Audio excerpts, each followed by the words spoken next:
Fed chairman Pavel के speech से सोने चांदी के मार्केट पर अब क्या असर होगा और आने वाले दिनों में कैसे ट्रेड करना चाहिए, बाजार का रुख क्या रहेगा और भावों में क्या उथल पुथल देखने को मिल सकती है, हर पहलू पर बात करेंगे all India jewellers and gold Smith federation के नेशनल सेक्रेटरी नितिन केडिया से।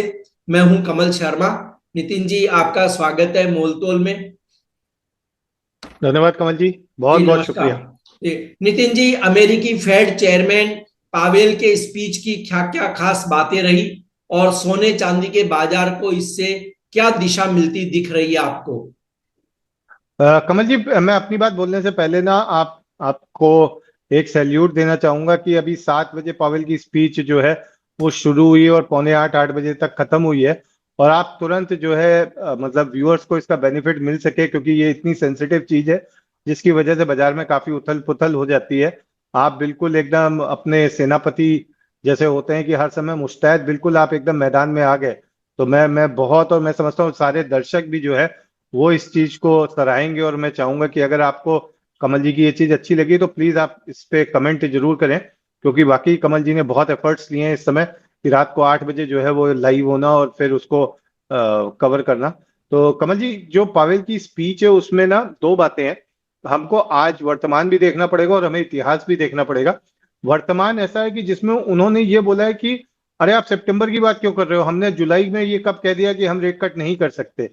तो इस तरह का जो स्टेटमेंट होता है वो ये क्या करता है, बाजार में एक सेंसिटिविटी पैदा कर देता है। क्योंकि अब जब हम इतिहास में जाते हैं तो हम ये देखते हैं कि पिछले साल सितंबर में जब 50 बेसिस पॉइंट का रेट कट हुआ था, तो उस समय पावेल का एक जो बहुत छोटा सा लाइन था कि हमें पछतावा है कि हमने जुलाई में क्यों रेट कट नहीं किया, उस चीज को लेके जो है वो वापस ट्रेडर्स के अंदर एक कौतूहल हो गया है कि क्या जुलाई के अंदर भी जो है वो पावेल रेट कट कर सकते हैं। और इसने एक अनसर्टेनिटी को जन्म दे दिया है।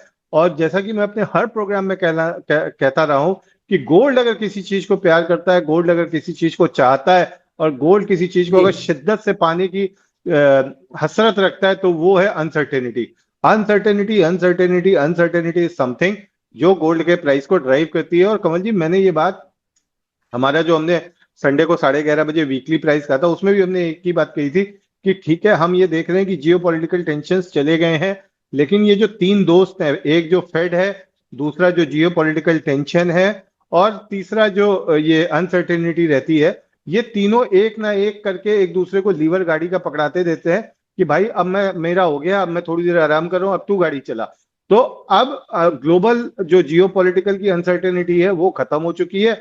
अब यहाँ पे जो है फेड रोल पे आ जाएगा। और आप देखिए, हमने जहां से बात करी थी वहां से लगभग अभी 2 दिन के अंदर हम $75 ऊपर खड़े हैं। संडे को 3375 पे गोल्ड सैटरडे को मॉर्निंग में क्लोज हुआ था, और हमने देखा अभी जो है वो गोल्ड लगभग $3350 चल रहा है, यानी $75 2% का मूवमेंट जो है वो कमल जी यहाँ पे आ चुका है। तो पावेल ने वो अनसर्टेनिटी को इग्नाइट कर दिया है।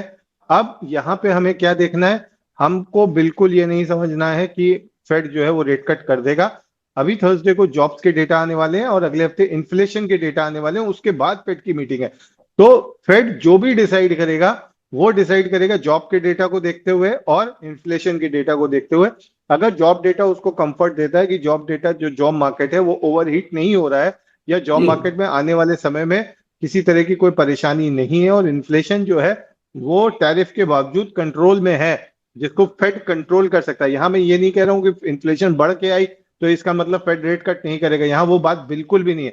अगर बढ़ के भी आई और बढ़ने के बाद भी अगर फेड के कंट्रोल में है वो, तो ये मान के चलिए कि इसी मीटिंग में हो सकता है 15 पैसे 25 पैसे का रेट कट जो है वो फेड दे दे।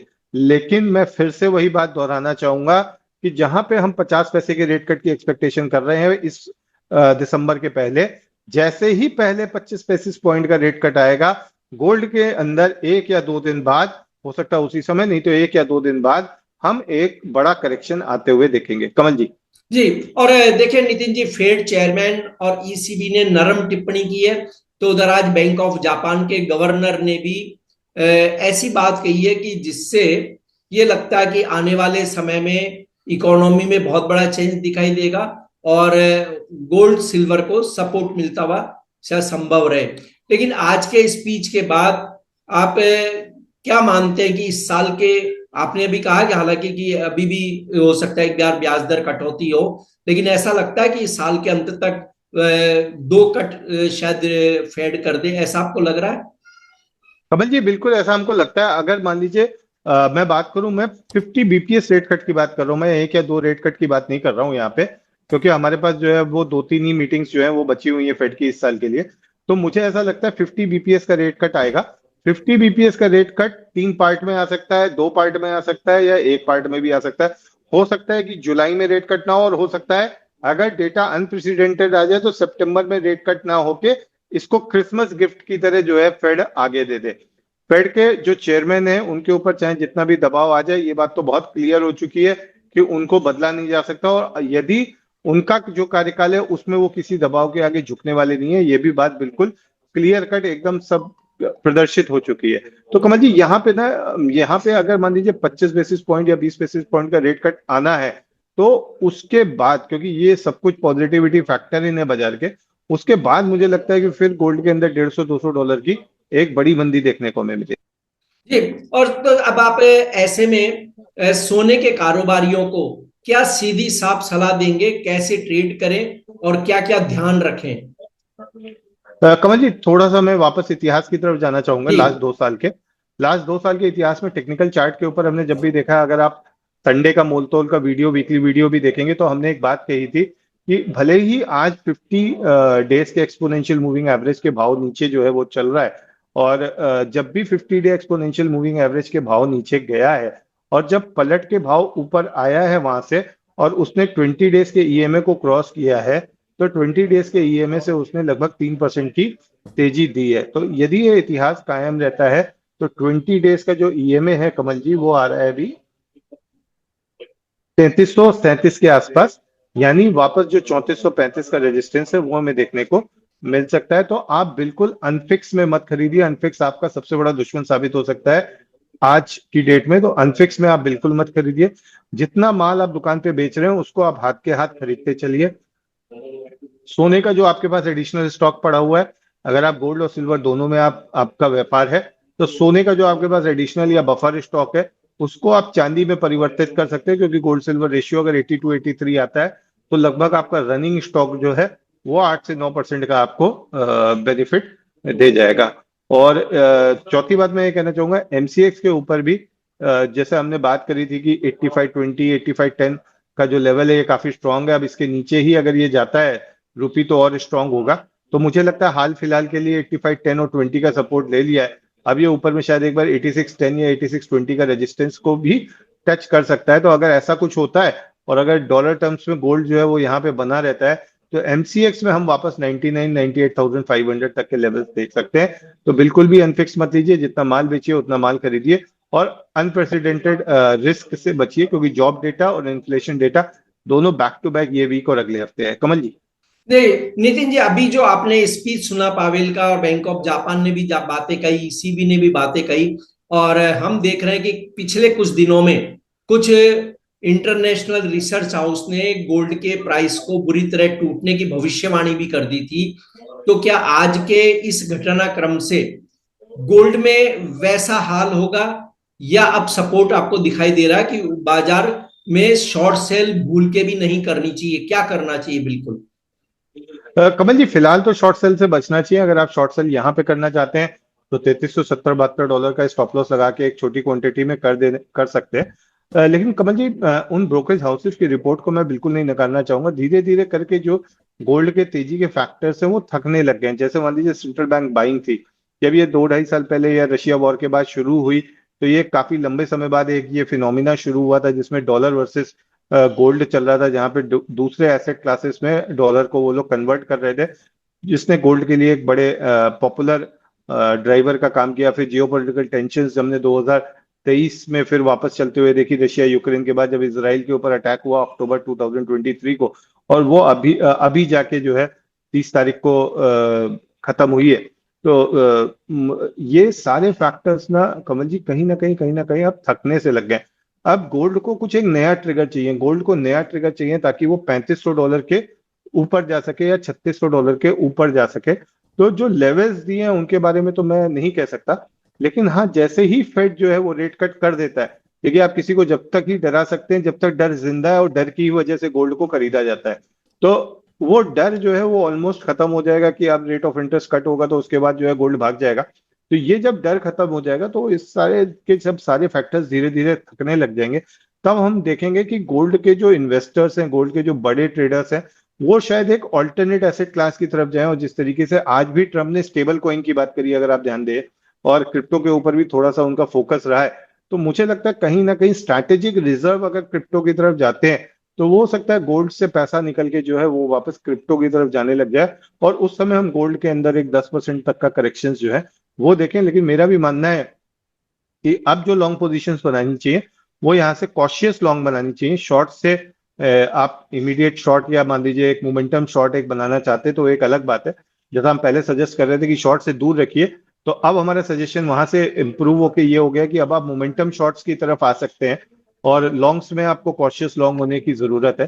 तो अगर आप इतना मैनेज करके चल रहे हैं तो मुझे नहीं लगता आगे कुछ आपको प्रॉब्लम आएगी। लेकिन हाँ, ये हमें जरूर लगता है कि चाहे वो फेड के रेट कट के बाद हो या आगे पीछे हो, लेकिन करेक्शन जो है वो एक ड्यू है, करेक्शन अभी नहीं है। तो अभी हमारी बात सुन के आप बिल्कुल भी शॉर्ट मत करिए, कमल जी। जी।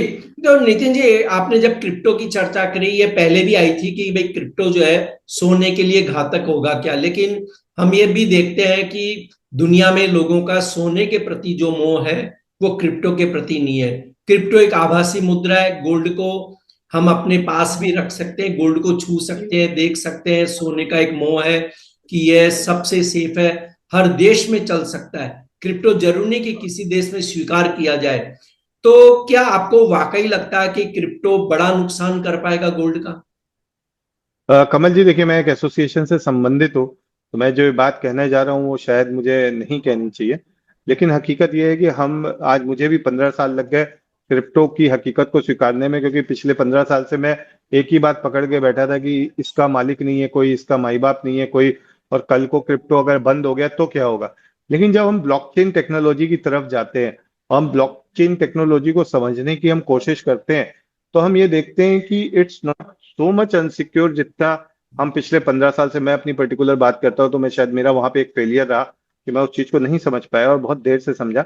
लेकिन अगर आप सारे एसेट क्लासेस को, कमल जी, अगर आप कवर करते हैं तो आप ये देखेंगे कि पिछले 10 साल में जो रिटर्न क्रिप्टो ने दिए वो किसी दूसरे एसेट क्लास ने नहीं दिए। मैं जब क्रिप्टो की बात कर रहा हूँ तो मैं टॉप 3 कॉइन्स की बात कर रहा हूँ। मुझे मैं कॉइन्स या इन सब से कोई लेना देना नहीं है, मैं उनकी तरफ देखता भी नहीं। और कमल जी, गोल्ड को अभी भी सेंट्रल बैंक्स का, ट्रेजरीज का सपोर्ट मिला हुआ है जो क्रिप्टो को नहीं मिला है। और जिस तरीके से ट्रम्प का एक स्टेटमेंट था इलेक्शन जीतने के बाद कि think of a situation where a fraction of a bitcoin can put up can foreclose all the debt of US. और आज भी जो है मतलब डेट की हालत को लेके पावेल ने चिंता जो है वो जताई है उन्होंने अपनी। तो मुझे लगता है कि कहीं ना कहीं क्रिप्टो जो है वो एक आने वाले समय में सभी एसेट क्लासेस के लिए खतरा होगा। पर वहां पे क्या अपॉर्चुनिटी है कि क्रिप्टो के अंदर भी गोल्ड के जो कॉइन्स है वो ट्रेड होते हैं, वहां पे भी आप गोल्ड में इन्वेस्ट कर सकते हैं आप क्रिप्टो के थ्रू, जहाँ पे आपको रिटर्न्स जो है वो ज्यादा मिल रहे हैं। तो बस एक जरूरत है कि अब हमें शायद उस एक टेक्नोलॉजी को भी समझना पड़ेगा। मैंने भी अब उसको सीखना पढ़ना शुरू किया है, जो कि शायद काफी देर रहा, लेकिन चलिए देर है दुरुस्त है। तो मुझे लगता है कि वो दिन अभी दूर नहीं है जहां पे हमें क्रिप्टो से एक सीरियस कंपटीशन जो है वो आने वाले दिनों में देखना पड़ेगा, कमल जी। जी। और नितिन जी, अब हम बात कर लें गोल्ड के बाद सिल्वर की। तो सिल्वर के ट्रेडर को आप क्या सलाह देंगे? रेसिस्टेंट और सपोर्ट लेवल नियर टर्म के लिए क्या रहेंगे आपके? कमल जी, हमने अपने शनिवार के प्रोग्राम में बोला था कि 36-20-22 के ऊपर अगर सिल्वर जाती है तो लॉन्ग करके चलें। 3660 3670 के जो है लेवल्स जो है वो देखने को मिल सकते हैं। आज ऑलमोस्ट जो है वो उसी लेवल्स के आसपास से चांदी लौटी है। जी। तो जैसा कि हमने पहले भी कहा था कि 3680 और 3570 की जो रेंज है वो नियर टर्म्स में रहने वाली है। 3660-70 के आसपास आता है तो इंट्राडे या शॉर्ट टर्म के लिए आप 20-30 सेंट के साथ चांदी को शॉर्ट करके चलिए। और नीचे में अगर मान लीजिए 3590 3536 के आसपास आता है तो वहां पे आप 40-50 सेंट के लिए 50 सेंट का स्टॉप लॉस डाल के आप लॉन्ग करने की भी, लॉन्ग भी कर सकते हैं। कल से कमल जी 3 मौके ऐसे आए हैं जहां पे हमें ये 50-50 सेंट के जो अपॉर्चुनिटी है वो ऑलरेडी मिल चुकी है। लॉन्गर टर्म में हमारा जो 15 अगस्त तक का टारगेट है वो 1,25,000 का स्टैंड करता है, कमल जी। जी। नितिन जी, आपका कोई डिस्क्लेमर? कमल जी, मेरा एक ही डिस्क्लेमर है कि मेरे पास सिल्वर जो है वो अभी पोजिशनल फिजिकल फॉर्म में है। मेरा डेरिवेटिव में अभी कोई भी ट्रेड नहीं है, लेकिन जो पोजीशंस मैंने यहाँ पे बताई है वो मैंने फ्रेंड्स एंड फैमिलीज में भी डिस्कस की हुई है। जी, आपका धन्यवाद, शुक्रिया नितिन जी। धन्यवाद कमल जी।